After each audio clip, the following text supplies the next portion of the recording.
जिसने दौलत, शोहरत और समाज की उम्मीदों को छोड़कर वैराग्य का रास्ता चुना। हम बात कर रहे हैं IITN बाबा यानी अभय सिंह की, जो इन दिनों इंटरनेट पर चर्चा का विषय बने हुए हैं।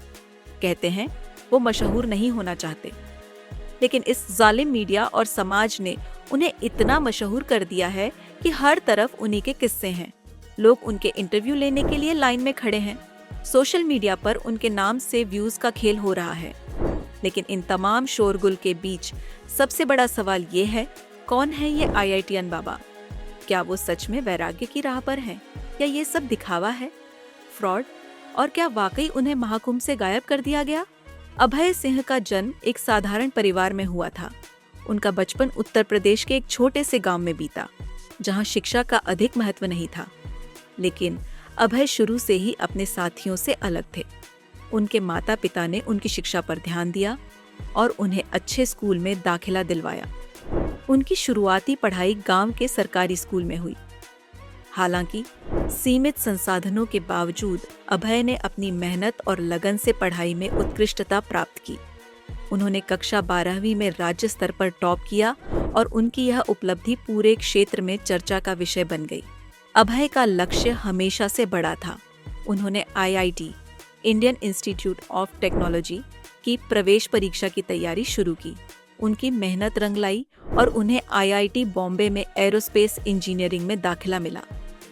यह उनके परिवार और गांव के लिए गर्व का क्षण था। IIT बॉम्बे में उनका सफर असाधारण था।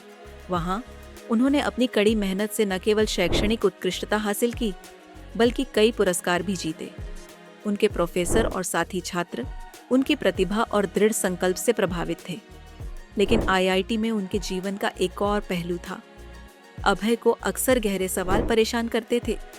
विज्ञान और तकनीक की गहराई में डूबे रहने के बावजूद उन्हें जीवन के आध्यात्मिक अर्थ की खोज में रुचि थी।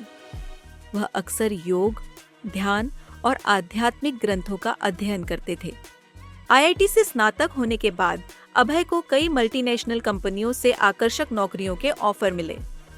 उन्होंने एक प्रतिष्ठित कंपनी में नौकरी शुरू की, जहां उनकी सैलरी और पद दोनों ही ऊंचे स्तर पर थे। लेकिन कॉरपोरेट जीवन ने उन्हें कभी संतुष्टि नहीं दी। वह अक्सर इस बात पर विचार करते थे कि उनकी जिंदगी का असली उद्देश्य क्या है। एक दिन उन्होंने अपनी नौकरी छोड़ने का बड़ा फैसला लिया। यह फैसला उनके परिवार और दोस्तों के लिए चौंकाने वाला था। नौकरी छोड़ने के बाद अभय ने अपने जीवन को आध्यात्मिक मार्ग पर समर्पित करने का निश्चय किया। उन्होंने देश के विभिन्न हिस्सों में यात्रा की और कई गुरुओं से मुलाकात की। उनकी यह यात्रा उन्हें जूना अखाड़े तक ले गई, जहां उन्हें IIT बाबा का नाम मिला। जूना अखाड़ा भारत के सबसे प्रतिष्ठित और प्राचीन संत समाजों में से एक है। यहाँ अभय ने संन्यास धारण किया और अपने सांसारिक जीवन को पूरी तरह त्याग दिया।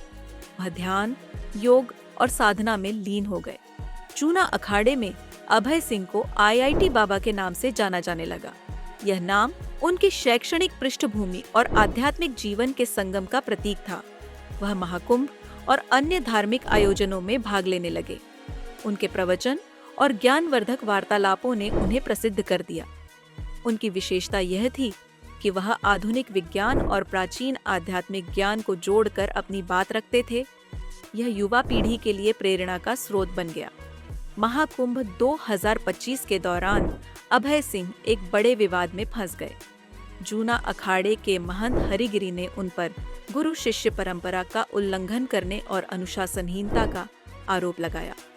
इस कारण उन्हें अखाड़े से निष्कासित कर दिया गया।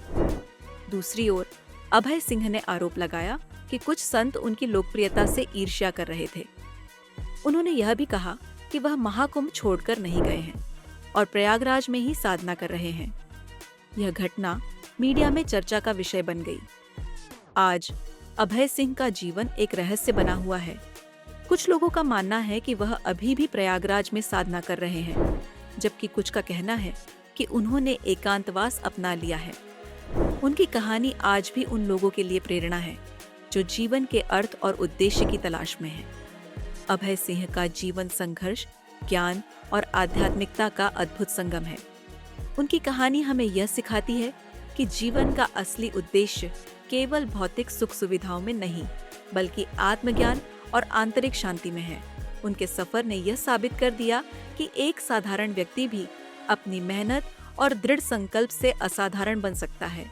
उनका जीवन उन सभी के लिए प्रेरणा है जो अपने सपनों को पूरा करना चाहते हैं और जीवन में संतुलन की खोज कर रहे हैं।